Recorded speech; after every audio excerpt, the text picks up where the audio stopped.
બિહારના પૂર્ણિયાના સાંસદ પપ્પુ યાદવને ફરી એકવાર જાનથી મારી નાખવાની ધમકી મળી છે। આ વખતે ધમકી આપનાર વ્યક્તિએ પપ્પુને 24 કલાકનો સમય આપ્યો છે અને કહ્યું છે કે 24 કલાકમાં તને મારી નાખીશ।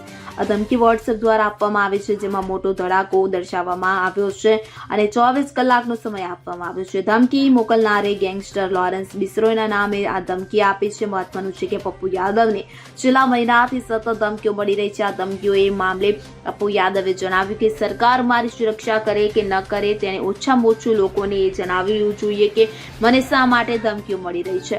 સાચું બોલવાની આ સજા હોય તો હું 1000 વાર આવી સજા ભોગવવા માટે તૈયાર છું। મને મારા જીવની જરાય પરવા નથી, પણ જેલની અંદરથી કેવી ધમકીઓ મળી રહી છે તે સરકારે જણાવવું જોઈએ, તેમ પણ પપ્પુ યાદવે જણાવ્યું હતું।